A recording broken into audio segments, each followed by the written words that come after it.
If one is looking at spiritual fidelity, and one is looking at the overall title of understanding nature or the mind as the guru, the ultimate guru, or the ultimate object of refuge, then one needs to understand what that nature is. What are these terms, and what is one actually trying to understand? Because without that, one can become very deluded and sort of lost in the shuffle somewhere.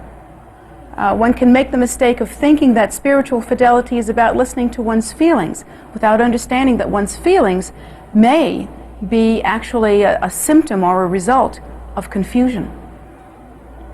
And so, in order to define these terms with us, please remain for the afternoon session. For this morning's session, I would like to discuss several different things. And I would like to discuss something that is important in order to seriously embark on the quest for spiritual fidelity. According to the Buddha's teachings, one cannot possibly reach for true understanding in a deliberate and determined way, without confusion and without delay, if one has not understood, first of all, the faults of cyclic existence, and secondarily, and perhaps not in this order, the wonder or the benefit of supreme enlightenment. The reason why it's not possible to reach for the goal in a determined way without these questions being answered is that one will always try to be happy. That is the one thing that all of humankind has in common, and in fact not only humankind, but all sentient beings in general have in common. That is our common sentient beingness, if you can imagine such a thing. We are all trying to be happy. The Buddha taught us this. The Buddha, in his infinite wisdom, was able to look at the situation of all sentient beings. Not only the present situation, but since he enjoyed omniscience due to his realization, all of the past situations that have brought us to these points, to this point, and all of the future encounters that we will continue with. He was able to see throughout the three times, past, present, and future, and saw that all sentient beings had one thing in common. And that is that they are trying to be happy. You don't even have to take the Buddha's word for it on that issue. You can enjoy the opportunity of looking around and seeing if that's not true for yourself. Look at what you've done throughout the course of your life. You've been very busy. No one can say that you haven't tried hard. No one can say exactly what you've tried hard at, but no one can say that you haven't tried hard. The one thing that I notice about sentient beings is that I myself notice this in my limited perspective, is that they're very noble and they work extremely hard at what they do. Some sentient beings work, and I'm speaking specifically of humans now, work very hard at being productive. And sometimes, if it's their tendency, they can work very hard at short-circuiting their productivity in their effort to be productive. But not knowing the difference, or not knowing how to accomplish their goal in an appropriate way, they simply continue in a very effortful way. And then some sentient beings try very hard to get love. They try very hard to get love. And sometimes in their trying very hard to get love, they end up working very hard at short-circuiting that love. The very love that they're trying to receive. And it's because they don't have the skill, or they don't necessarily have the vision or the way to understand the cause and effect relationships that bring about love in one's life. And sometimes sentient beings work very hard at having a good time. Or perhaps they work very hard at feeling good about themselves. And they define certain things that they call progress, whether it be life progress, such as the ordinary things that human beings are told they should do in order to be successes, or whether it's more like a very subtle internal progress. However they define progress, I see that humans are very much involved in making progress. It's something that we always think about, isn't it? Whenever something happens in our lives, don't we think about whether it's progress or not? We always do. We are involved in that. Conversely, I sometimes see sentient beings, in fact, I often see sentient beings deeply involved in a very effortful way with neuroses. In the sense that sometimes we can define progress, and sometimes we can define love, and sometimes we can define power, and sometimes we can define attainment, but sometimes the definitions are distorted. Sometimes our understanding is not clear. And when we think we're trying to make progress, when we think we're trying to get love, when we think we're trying to move ahead, we in fact are involved in a very short-circuiting process of neurotic behavior. You know that this is true because you've actually seen people whose only hope is to be approved of, and who really set themselves up for problems by going for that approval in a very neurotic way. You've seen people that complain in order to get approval, or make other people wrong in order to get approval, or whine in order to get approval, haven't you? Haven't you seen people like that? You don't have to shake your head if I ask you, haven't you also done that yourself? I wish to uphold your dignity. But I'm afraid that as human beings go, I've never met one that hasn't done those things from time to time. And so I think if the truth be told, we should all be shaking our heads.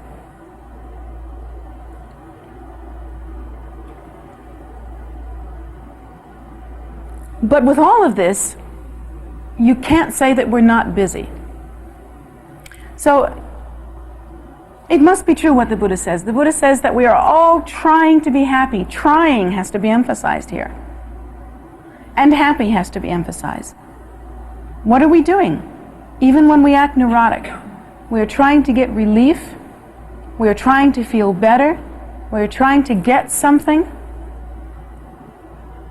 We are trying to be right. We are trying to state our case. We are trying. Whatever it is we're doing, we're trying. But what makes some of us successfully find love in our lives or get love in our lives through somehow hitting on the miraculous solution that if you love others, you yourself will find that there is love in your life? How is it that some of us manage to stumble on that every now and then, and others seem to hardly ever manage that one? And how is it that even those of us that stumble on that every now and then don't seem to be able to get it all the time? How is it that that happens? Well, the Buddha's second teaching in this regard comes into play here. And the Buddha teaches us that we do not understand the causes of happiness. So we're trying to be happy, but we do not understand the causes of happiness. Why is it that we don't have the understanding of the causes of happiness? Well, we haven't had enough experience. It's just that simple. We can only compute a life that began at the outside 80 years ago. And I'm looking at the people in this room and seeing that hardly any of them are 80 years old. So you just haven't had that much experience. You're kind of like a rookie when it comes to living, which is an interesting concept, because even when you're looking at an 80 or 90-year-old person, a person who, according to human standards, would be a venerable aged one, still you must understand that in terms of life experience, in terms of being able to understand cause and effect relationships, they're still a rookie. That's still a new kid on the block. Because within 80 years, or 90 years, or even 100 years, or even 120 years, I don't know what the record is for living long, you can't have learned how all cause and effect relationships resolve themselves. You can't see the payback. And the reason why, according to the Buddha, and according to anyone who has attained Buddhahood sufficiently to be able to see in the 3 times, that's because this is not the first life that you have ever lived. You've lived before, and you will live again, in the sense of entering into cyclic existence and experiencing within a life scenario or life situation. You do not remember all of the cause and effect relationships that were begun previous to this life. You cannot. You don't have the same brain that you did in some previous incarnation. This gray matter is new stuff. So you may have, some people say that they have dreams of their past lives, and some people say that they intuit their past lives, and some people say that they have a psychic awareness of some past lives. I don't know whether this is true or not. I know that the Buddha knew in the 3 times, but I don't know about us. There's no way to prove it, really. Unless you can remember something about your life and then go back in the record books, in our historical record books, and see that this is true, you really don't know for sure if what you're experiencing is right on or just part of the mental phenomena that we are constantly involved in that place between our ears. And even if you're pretty sure that you know some things about your past lives, like you know that you were a famous dancer, or you know that you were a queen. Well, we were all queens, sweetheart. But anyway, if you know that you were a queen and you know that you were a major force, I don't know, Attila the Hun or whatever it was that you think you are in your past life, Cleopatra is popular. Nefertiti, you know, the ones that are really beautiful. But I know several Cleopatras. They all went to psychic people who told them so it must be true. Anyway, even if you know for sure that these things are true, you cannot remember all of the cause and effect relationships that occurred within those past lives, within those past experiences. You can't even remember all the cause and effect relationships that occurred within this life. So in a sense, you don't have all the facts. How does one get the facts? Well, it's kind of a catch-22 situation. In order to get the facts, one has to become enlightened. Because with enlightenment, one attains both wisdom and knowledge. Wisdom being the awareness of the primordial wisdom nature in its clear luminosity, and knowledge being the awareness of cause and effect relationships that constitute the 3 times, past, present, and future. When you achieve enlightenment, you have those 2 qualities, those 2 immeasurable qualities. But the problem is that you kind of need that information to attain enlightenment. Well, what's a person to do? Now you have a real problem. You need information to get enlightened that you can't get until you do.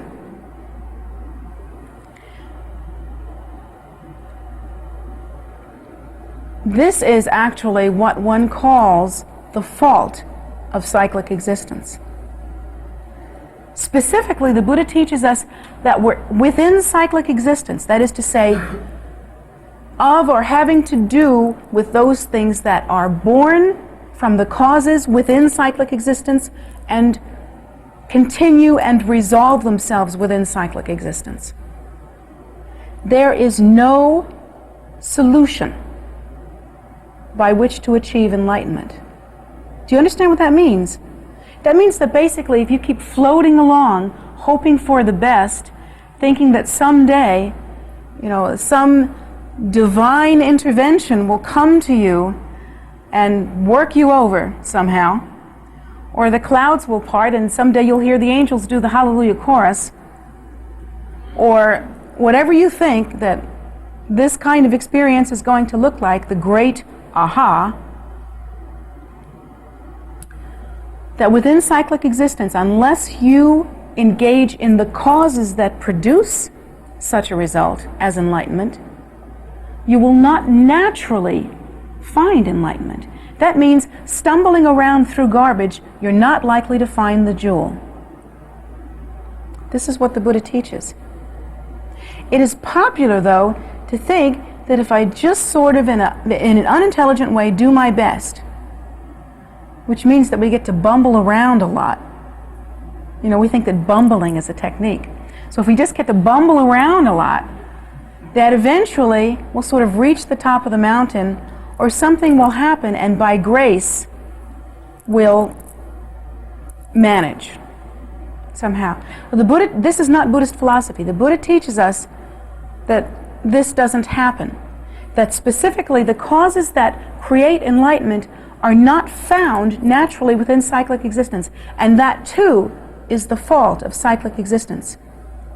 In order to understand that, you must understand what cyclic existence consists of. The inception or the beginning of cyclic existence occurs when one considers the solidity and reality of self-nature, the ego.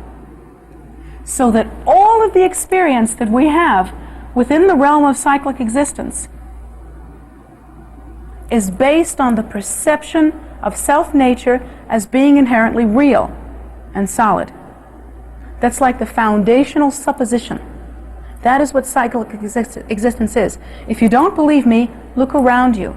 Every single experience that you're having now and have ever had and will ever have from this point on, every single kind of perception is based on the belief in self-nature as being inherently real.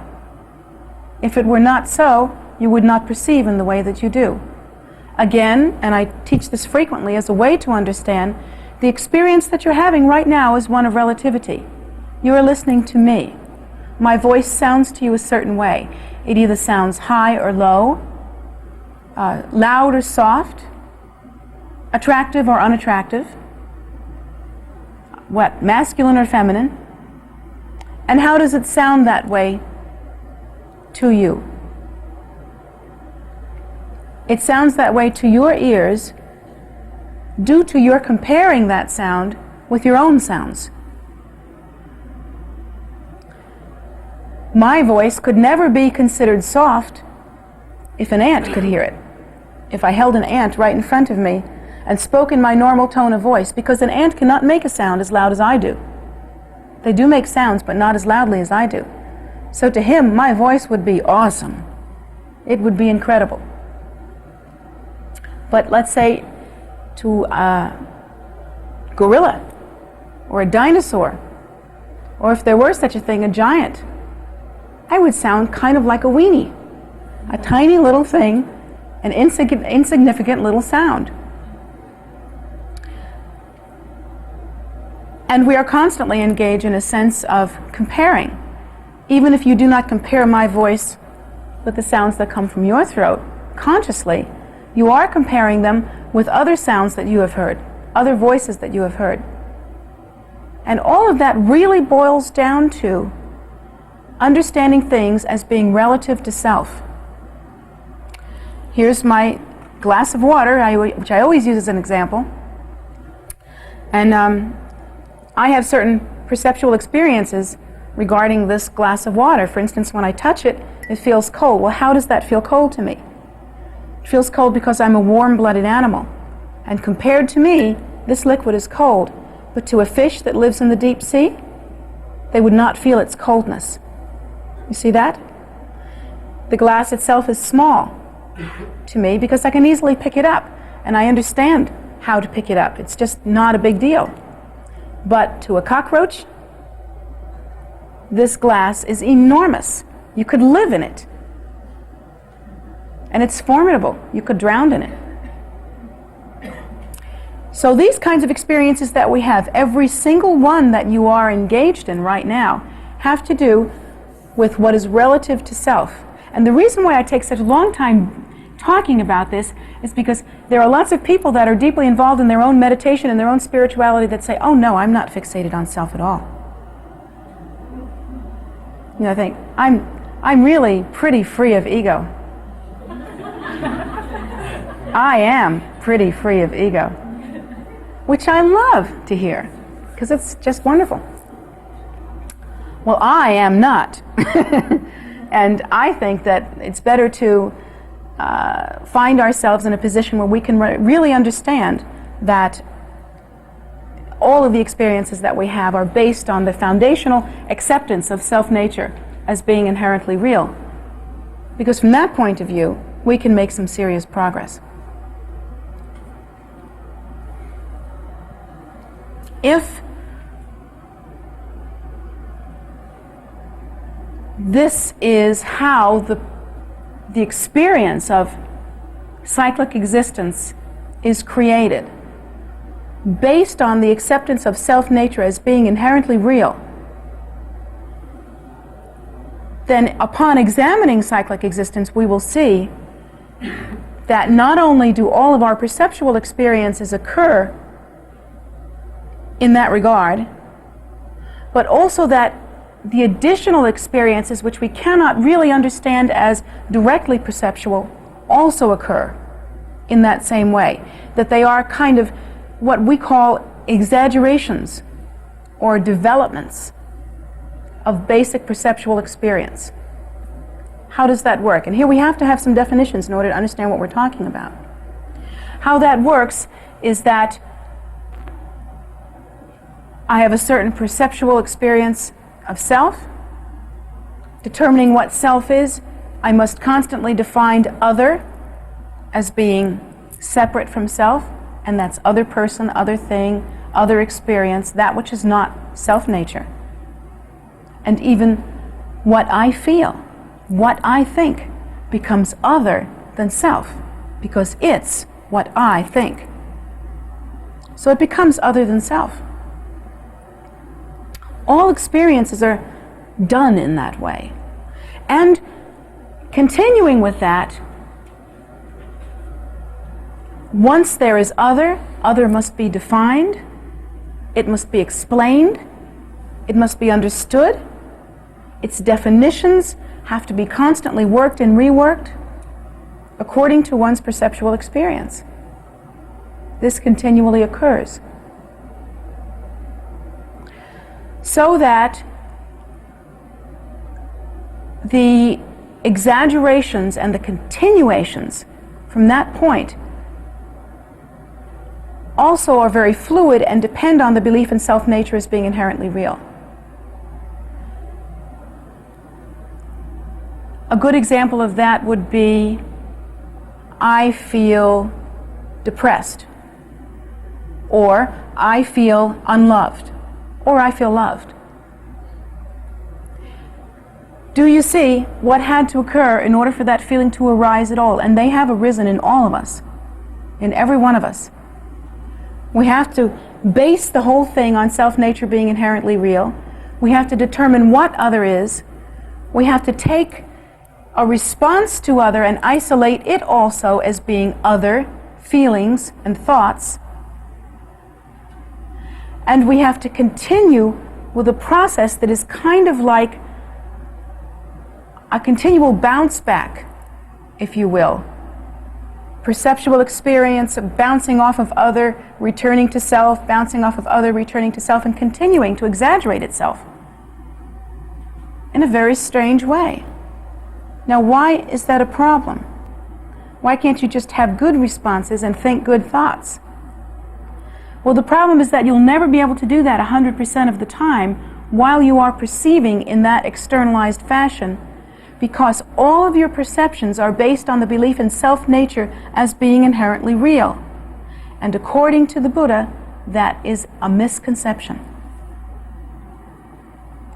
When one defines self, one does not understand the true nature. And of course, we'll talk about that extensively this afternoon. But one does not understand the nature. That is one's true nature. One's mind is not free and uncontrived enough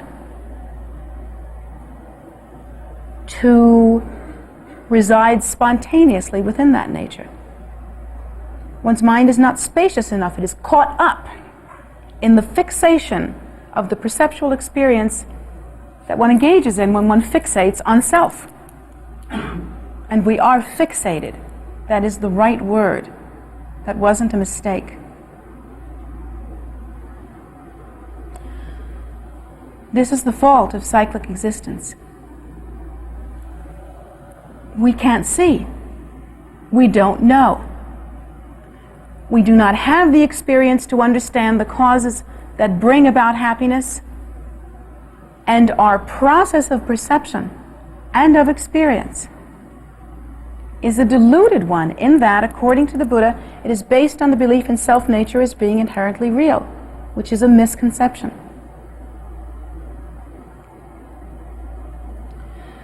The Buddha goes on to talk about the other faults of cyclic existence, that they are even more solid, more easy to see. For instance, if you look at the human realm, in the human realm alone, there are certain kinds of events and sufferings that you cannot escape. The old joke used to be that it was death and taxes. Well, I don't know about taxes, but I know that death is one of them. According to the Buddha, old age, sickness, and death are sufferings that we cannot escape, not any of us. Why can't we escape them? Because we don't know how to create the causes by which they can be pacified. It's become popular to think in a certain way that I find actually tragically amusing. I've heard people who are involved in metaphysics in sort of a New Age kind of philosophy, the kind of thing where we want to think positive and think only good thoughts, and in that way bring about good lifestyle for ourselves, who take that kind of thinking to an extreme, saying that if I don't ever think about death, then I will never die. You know, if I think positive my whole life, and if I think about living my whole life, and if I think that I'll never get sick my whole life, and if I only allow myself to think positive, if I never think of anything like that, then I will be fine and I will never be sick. But nobody really knows what the outcome of that was, because most of the people that tried to do that are now dead. Anyway, nobody's ever lived long enough to find out if it's true or not. So far, it hasn't worked. The people that think positive still do get sick, they still do age, and they still die. So obviously, although we're trying very hard in a very noble way, we haven't got the answers yet. And again, according to the Buddha, that is because the faults of cyclic existence. Now, why am I making such a big deal about this? Aren't we supposed to be talking about spiritual fidelity? Well, here's the rub. You can't talk about spiritual fidelity until you understand thoroughly and to the depth of your being the faults of cyclic existence. It doesn't mean hating your life. I don't hate my life. I think my life is what the Buddha calls a precious human rebirth. I have the incredibly fortunate, joyful opportunity to make some serious progress in this life. I have all the auspicious circumstances. Everything about my life is precious to me. I want to live this life in order to do what I can do with this life, in order to fulfill its potential. So I'm not talking about, and if you think that's what the Buddha is saying, if you think the Buddha is saying, you know, don't like your life, and that's how you would think about the faults of cyclic existence, you're making a great mistake. That isn't what the Buddha is saying. The Buddha is saying, recognize the faults of cyclic existence. In the same way that if you want to get across a room that you know is filled with obstacles or furniture, the best way to get across the room is to turn on the light first so that you can see where you're going. You would not want to try to cross the room in the dark, knowing that there's all kinds of things that you could trip over. With that same intelligence, you would want to be aware of the faults of cyclic existence. Knowing the faults of cyclic existence, you find yourself in a position of choice. But you find yourself in a position of depth, most of all. Let me define that. Some of the most superficial, and by superficial I mean not deep, superficial people that I know are people that will not explore, will not allow themselves to explore the depth, or the faults rather, of cyclic existence. They keep wanting to skim over the surface, pretend it's not happening, pretend there's always a solution, pretend this is going to be easy. Think positive. They remind me of a house made of straw, built quickly and without much effort. It cannot withstand a strong wind. But a person who takes the time to understand with their whole heart the faults of cyclic existence, understanding that all sentient beings in fact do experience suffering, and that specifically here we are in the human realm, so we have to deal with that. Everyone experiences old age, sickness, and death. Everything that we accumulate while involved in this precious human rebirth, unless it goes to create the causes for our enlightenment or for the well-being of others, does not last. At the time of our death, it is as nothing to us. Even if we manage to amass a great fortune, and that great fortune may very well be left to our children and to our children's children, or we might build a great monument, or we might do something, I don't know, fancy with it. For us, at the time of our death, it is useless. According to the teaching, you can't take so much as one sesame seed with you.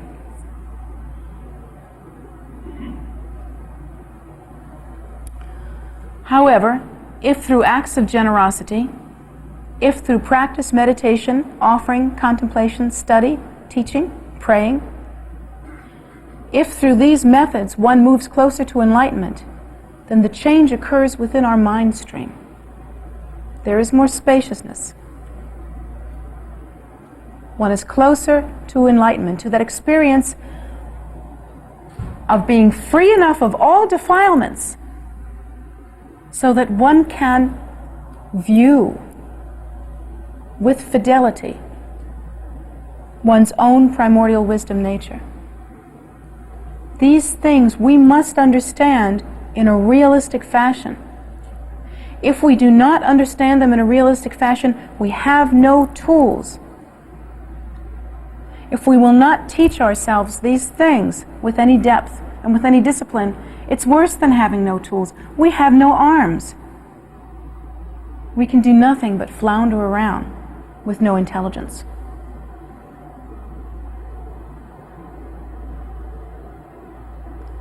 We must understand the faults of cyclic existence, also so that we can understand the great benefit of enlightenment. What is enlightenment? Everybody asks me that question. They think when I answer that question, they will finally get the secrets of the universe. And that's when you hear the violins kick in. You know, the secrets of the universe. That's what everybody wants when they come to me. For some reason, they seem to think I've got this piece of paper that says I was recognized as something or other. So they think because of that, then I'm going to sit them down and just pass out, on Xerox copies of the secrets of the universe. Well, actually, I could do that because the secrets of the universe are very simple. They go like this: do a good job. That's it. Sorry. Because if you do a good job, you're going to get a good result. And that's the big secret. I don't know of anybody, my root gurus included, who have a bigger secret than that. The Buddha himself said, I have given you the path or the method, now work it out. He said the same thing. That's just like handing out Xerox copies of a paper that says, the secret of the universe is, do a good job. It's the same thing. The Buddha said that. So how can I tell you anything different? In order to do a good job, you have to understand the faults of cyclic existence sufficiently to experience within your heart renunciation. Why is that so? Because again and again and again, because of our karma, and specifically because of our past habitual tendencies, we will try to seek relief in other than enlightenment. No? Sorry, yes you will. I mean, you might get all fired up sitting in this class hearing about the faults of cyclic existence, and you might say, yeah, she's right. Because I see your little head shaking up and down. You're going, yeah, she's right. And then you might say, well, okay, well, what I really want to do now is to get enlightenment. Yeah, she's right. I'm going to go out and get that. And don't you know the first thing you do when you walk out and talk to the first person you walk to is you're going to try to get approval. Or you're going to try to be liked. Or you're going to try to get the big picture. Or you're going to do something. Something that reminds you that something inside is not quite full, something inside is not quite free of discomfort, and you're going to look for a quick fix. Why do we do that? That is our habit. It is our habit, and it has begun not only in this lifetime. You can't blame your parents for this one, sorry. I know it's become popular to blame your parents for this. They taught you how to go for approval. They didn't give you unconditional love. Gosh. But do you know why that happened? That's because you didn't give someone else unconditional love in the past. Yeah, sorry. The beat goes on. It goes on since time out of mind, and it just continues. And where it stops is when you implement one of the Buddha's antidotes, which is generosity. Generosity to the point where you put yourself out in order to do it. But see, we don't know that. And again, we continue to suffer because of that. We continue to try to find temporary relief, temporary approval, temporary love, temporary situations in which we can jockey ourselves into positions of different kinds of approval and well-being and power. We jockey ourselves into these little positions, and we stay there like a little king or queen for a very little while and suffer greatly when we lose it. And we always do.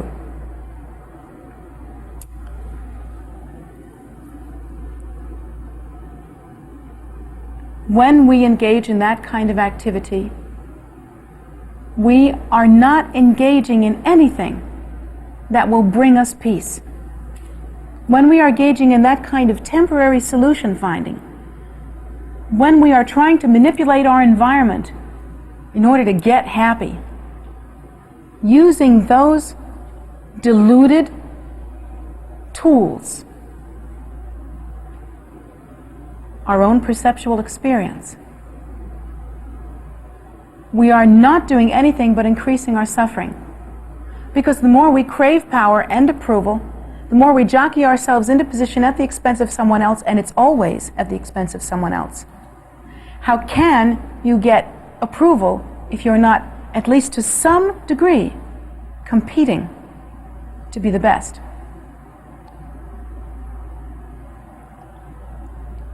How can you get power? And everybody goes for power to a greater or lesser degree, and in subtle and in gross ways. How can you have power if you don't have power over someone?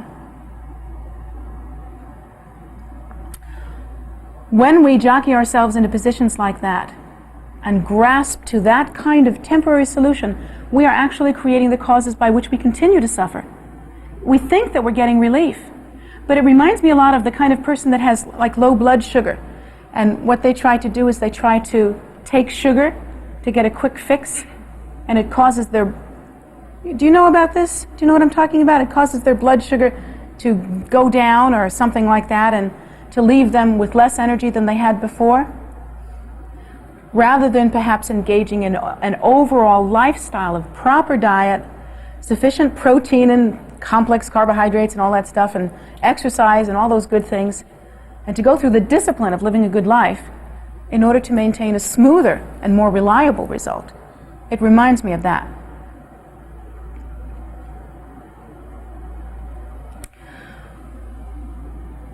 while we are engaged in that kind of slipshod activity, quick fix kind of stuff, we are not involved in spiritual fidelity. We are actually committing spiritual infidelity. And we wonder how it is that we dry up. That we go through periods during which we feel fine spiritually, we feel like we're on top. Of course, if you took the time to really look around, you might notice that you're getting some love, getting some approval, getting some feedback. Something's happening to bolster you up. But then periodically you go through a dry spell.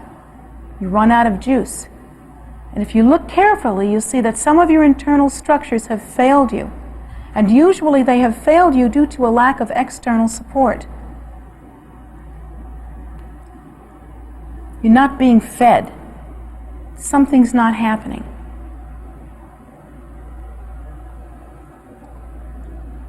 At that point, you have a couple of choices. You can continue with spiritual infidelity. You can fake it. You can pretend that you still feel okay about your path. You can pretend that you still have or are getting some of the answers. You can pretend that things are going along all right. You can pretend that you feel spiritually competent. Or you can stop and take account of yourself and try to look at yourself deeply and truly. If you look at yourself deeply and truly, you will find that you have been on a collision course with this experience of dryness, with this experience of running out of juice, with this experience of failure or lack of accomplishment. You have been on a collision course with that for some time now. It didn't just happen. Don't you know when you run into a position like that, your first thought is, oh, this is happening to me? I'm feeling this way? Like, how did that happen? My goodness, I'm surprised. Or, if you feel a sense of failure or lack of achievement, you'll look around and say, now where is this coming from? And will not even really take responsibility for looking inside of yourself to see what the real picture is, but will look for things outside that have caused you to feel this way.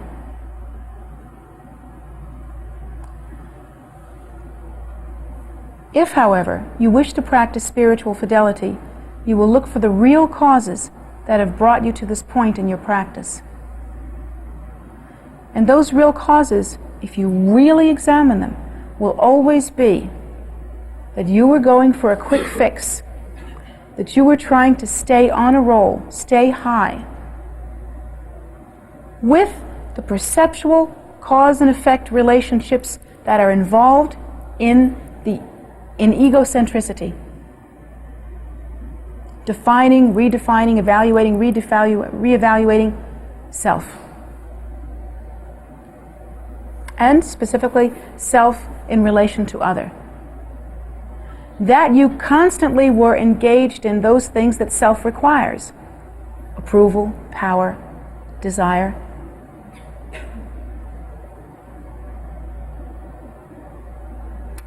And that being involved in those things, you really went for a quick fix. You ate a lot of sugar. It had to leave you. That's the nature of that kind of sugar. It had to leave you defenseless. Because in doing that, you did not develop for yourself the technology or the method by which to attain true strength.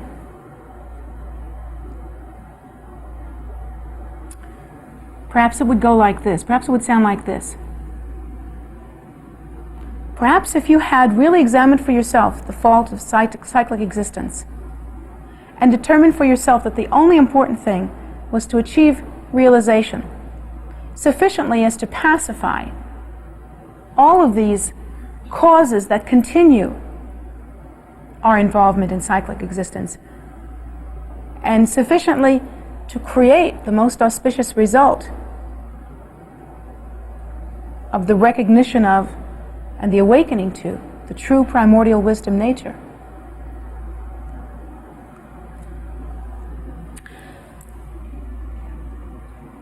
If you had engaged in that kind of result, the result that I just stated, in that kind of cause rather, the cause that I just stated, in order to receive the auspicious result of enlightenment, you might find yourself in a much more stable place. You might be able to look at the different events in your life and say, why should this surprise me? Why should it surprise me that one can be loved and approved of and highly regarded and have some power at some times, and then have not those circumstances at other times? Why should it surprise me that power in itself is finite? Why should it surprise me that that kind of human approval and love is finite? Why should that surprise me? Because I know the faults of cyclic existence. And I have come not to take refuge in these things any longer. I recognize that this is the fault of cyclic existence. So rather than whine and cry about a loss of approval or a loss of love or a loss of power, let me use this to practice. Let me use this to reaffirm what I know. This is what the Buddha taught. These are the faults of cyclic existence. All things are impermanent that exist within cyclic existence. All sentient beings, including myself, are trying to be happy and do not know how to be happy because we do not have the facts. And all of the assumptions that I have made in order to engage in the kind of activity they have engaged in were built on an erroneous foundation, the belief in self-nature as being inherently real. So why am I surprised? Why are we surprised that sentient beings act like sentient beings? Why does that surprise us? Why does it surprise you that you act like a sentient being? The strength that one has by understanding that every step that you take that has to do with truth, that has to do with understanding the faults of cyclic existence, and that has to do with moving toward enlightenment, that this step will surely strengthen you. And that no one can take that away from you. It simply isn't possible. Not that the Buddha would want to, but even the Buddha himself, if he wished to take from you what you had gained by examining these teachings, could not take them away from you. They are part of you, and they have created already the auspicious result. Of course, one must continue. One cannot accomplish the result in 2 weeks, or even 2 months, or even 10 years. One has to have courage. But you must know, one must know, and recognize the faults of cyclic existence to the degree that one can remain single-pointed in one's spiritual focus. I wish to attain enlightenment solely in order to benefit beings. I wish to pacify all the causes of cyclic existence, so that I, like the Buddha, can cross safely to the other shore, so that I can abide spontaneously and effortlessly in that clear, uncontrived, primordial wisdom nature.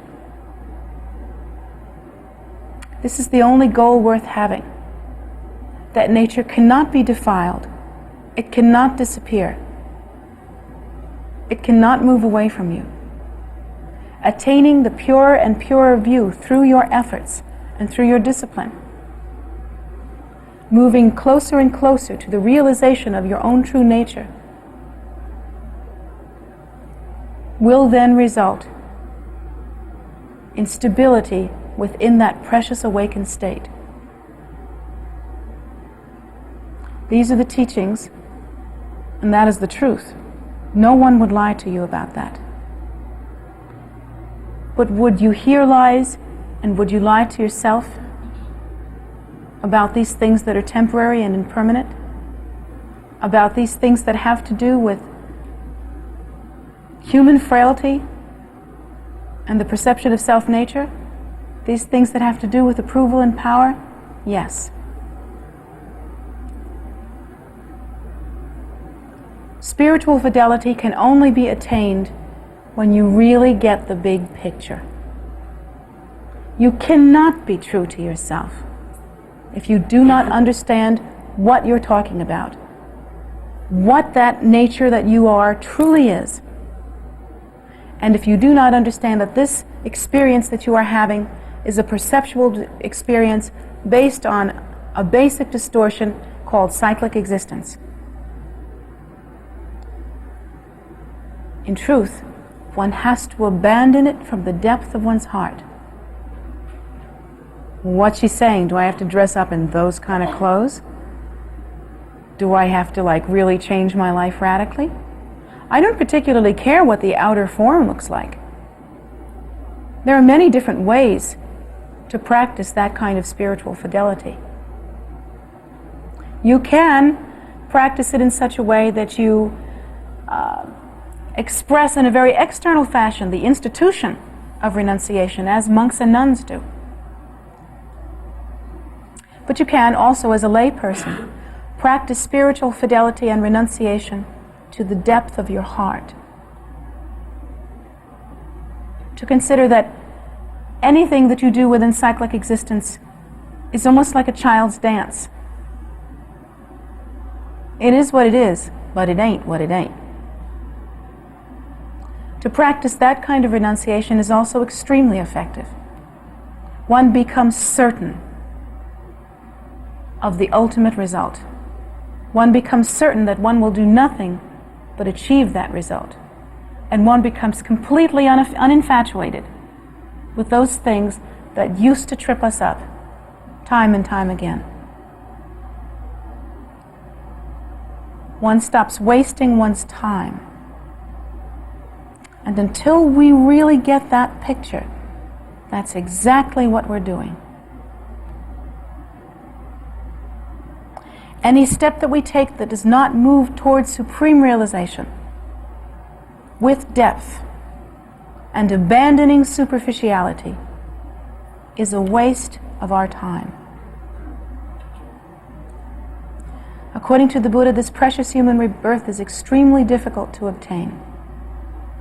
Within it, we have the capacity to attain the most auspicious result. But make no mistake, even though it is a precious human rebirth, and even though we have all the auspicious circumstances, we also have the capacity and the karma, if we choose to live it, to waste our time.